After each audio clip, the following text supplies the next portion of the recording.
누군가를 기다리며 창밖을 보고 있는 지연의 상황으로 시작됩니다. 그때 사무실 문이 열리고 유비서가 빼꼼 얼굴을 들이밀더니 천천히 들어오는데요. 대표님, 뭐 필요하신 거라도 있으세요? 커피는 아까 타드렸는데 지연이 싱긋 웃으며 말합니다. 일단 여기 와서 잠깐 앉아볼래요? 유비서랑 통 얘기를 안 했던 것 같아. 이리 와요. 유비서가 눈을 깜빡이더니 천천히 지연의 앞으로 앉습니다. 저 혹시 저한테 시키실 일이라도 있으세요? 그런 적은 처음이시라 괜히 주눅이 들어서요. 지연이 그런 유비서를 빤히 바라보는데요. 주눅이 들었어요? 유비서가? 나는 유비서가 항상 당당해 보였는데 당연히 지금도 그렇고 근데 조금 겁을 먹은 것 같아 보이긴 하네요. 왜 그런 모습인 건지 물어봐도 될까? 고개를 숙이고는 아무 말 못하는 유비서입니다. 어떡하지? 뭔가 알고 계신 건가? 이러면 상황이 완전 꼬이는데? 이후 천천히 고개를 들며 말합니다. 제가 겁먹을 일이 어디 있겠어요, 대표님. 그냥 대표님과 마주 앉아 있으니 괜히 어떻게 해야 할지 모르겠어서요. 그리고 저번처럼 갑자기 변해버리시면 어떡하지 하는 생각도 들었고요. 혹시 시키실 일이 없다면 나가봐도 될까요? 처리해야 할 일들이 있어서요. 지연이 소파에 등을 기대며 말합니다. 처리해야 할 일들이 나와 관련되어 있는 일인가? 혹시 강민우가 뭐 시켰어요? 유비서의 눈이 점점 커집니다. 네? 그게 무슨 말씀이세요? 저한테 뭘 시키시지도 않았지만 왜 그런 생각을 하시는지. 그런 거 없어요, 대표님. 지연이 작게 미소 짓습니다. 내가 여러 번 기회를 주고 있다고 생각하는데 알아듣질 못하는 거예요. 아니면 알아들을 생각이 없는 건가? 유비서가 빠르게 무릎을 꿇쳐 대표님, 죄송해요. 저도 사실 이러면 되는 건가 너무 고민이 많았는데 계좌로 들어오는 큰돈들에 혹해서 그만. 제발 한 번만 봐주시면 안 될까요? 대표님이 알고 있다는 걸 강 대표님이 알게 되면 저 죽어요. 그분이 얼마나 무서운 분이신지 아시잖아요. 지연이 비서를 바라봅니다. 그걸 아는 사람이 이제까지 이런 만행들을 저질러 왔어? 유비서가 한 짓 때문에 내가 기억을 잃고 있었어. 알츠하이머 알아? 그 엄청나게 무서운 병에 걸렸다고 내가. 근데 지금 무릎 한번 꿇었다고 봐줘야 할까? 유비서가 손을 싹싹 비는데요. 제발요. 이렇게 빌게요. 저 감옥 가면 우리 식구들 다 끝이에요. 딱 한 번만 봐주신다면 제가 시키시는 일 다 할게요. 그러니까 제발 한 번만 봐주세요, 대표님. 지연이 창밖을 바라봅니다. 내가 유비서를 용서할 수 있는 방법은 하나예요. 지금 이 상황을 원래대로 돌려놓는 것. 비서가 지연을 바라봅니다. 그게 뭔데요? 어떻게 하면 그렇게 될 수 있는데요? 알려만 주시면 제가 다 할게요. 이때까지 받은 돈들을 다 돌려드리면 될까요? 조금 시간이 걸리긴 할 것 같지만 그럴 수 있어요. 받은 거 10원도 빼먹지 않고 다 드릴 테니까 제발 봐주세요, 대표님. 지연이 웃으며 말합니다. 내가 돈으로 될 사람으로 보여요? 나 돈 엄청 많아요, 유비서. 그 돈들은 모아뒀다가 나중에 가족들을 위해 쓰시고 지금 해야 할 일은 그게 아니에요. 일단 강민우에게는 모든 사실을 숨기고 며칠 뒤 있을 기자회견에 등장하세요. 그리고 그 자리에서 모든 사실을 다 밝히세요. 비서가 다시 손을 빌기 시작합니다. 대표님, 당연히 그럴 수 있지만 만약 그렇게 되면 제가 잡혀가게 되잖아요.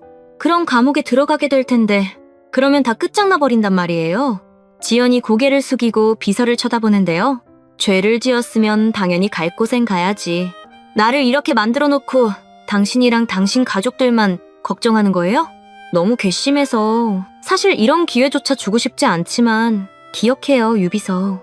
지금 당신이 할 수 있는 최선의 수는 기자회견장에서 모든 걸 폭로하는 것 뿐이에요.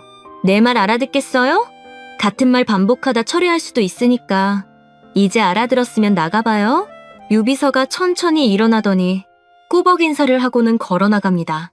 지연이 창밖을 보며 중얼거리죠. 정말 끝까지 말썽인 친구네.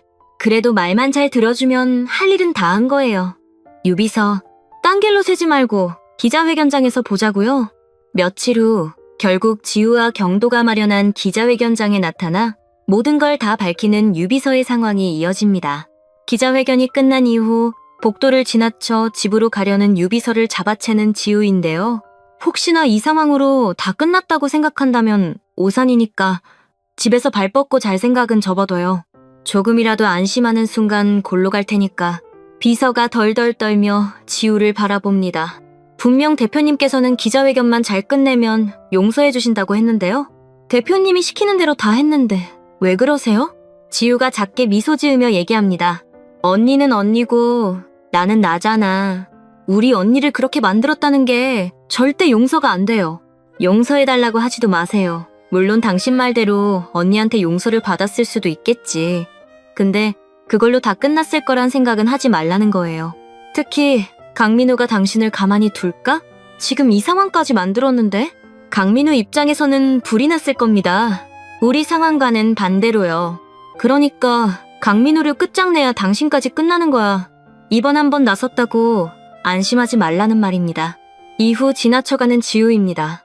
그런 지우의 뒷모습을 바라보며 한숨을 쉬는 유비서인데요. 그래서 나보고 어떡하라는 말이야? 나보고 뭘 더 하라고? 내가 그 괴물을 어떻게 끝장낼 수 있다는 말인데. 이후 쭈그려 앉아 울기 시작하는 유비서죠. 멀리서 그 모습들을 바라보던 경도가 한숨을 쉬고는 유비서를 지나쳐 지우에게 달려나갑니다.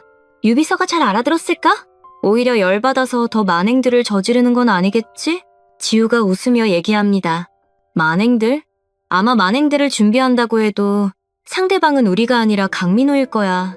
지금 비서 머릿속에는 다 강민호 때문이라는 생각으로 가득할 거거든. 강민호를 끌어내리기 위한 방법을 쓸 텐데 그게 만행이든 뭐든 상관 있겠어? 우리로서는 뭐든 환영인 거지. 경도가 지우를 바라봅니다. 너 조금 짱인데? 두 수를 내다보고 비서랑 마주한 거야? 생각해보니까 너 말이 맞는 거 같아. 이렇게 됐다고 다시 우리를 조준하지는 않겠지. 그렇게 바보 같진 않아 보여서 다행이야. 근데 저 비서가 강민우를 어떻게 끝낼 수 있을까? 지우가 경도를 쳐다보며 말합니다. 그건 우리가 몰라도 돼. 그건 저 비서의 몫이고 우리는 우리가 할 수 있는 다음 방향을 생각하면 돼. 일단 이번 기자회견으로 강민우 머리가 굉장히 아플 거거든? 어떻게든 우리가 보여준 상황들을 조작으로 꾸밀 수 있게 움직일 텐데 우리가 그 루트들을 막으면 될 것 같아. 경도가 눈을 부릅뜨며 대답합니다. 알겠어. 네 말대로 해보자. 그럼 일단 강민우 주변에 있는 녀석들부터 찾아내야 할 것 같은데 조진원은 아무래도 내가 만나보는 게 낫겠지? 지우가 한숨을 쉬더니 말합니다. 아냐, 그래도 내가 만나보는 게 나을 것 같아. 나랑은 아직 끝내지 못한 숙제도 있으니까 말이야. 그 관계도 확실히 정리를 하고 그 상황을 발판으로 강민우와의 연결고리까지 파내야겠어. 그럼 두 놈을 한 번에 보내버릴 수 있지 않을까? 경도가 손뼉을 치며 칭찬합니다. 대단한데? 서지우 머리가 이렇게 잘 돌아가는 머리였어? 그냥 술만 먹는 술창고인 줄 알았는데 조금 멋진데? 지우가 경도를 노려보죠. 너 진짜 죽고 싶냐? 이런 상황에서 나를 그렇게 놀려대? 이후 깔깔 웃으며 달아나는 경도. 경도를 잡으러 달려나가는 지우의 장면으로 상황이 마무리됩니다. 여러분들은 어떤 전개가 가장 기대되시나요? 그럼 저는 다음 영상에서 뵙겠습니다. 감사합니다.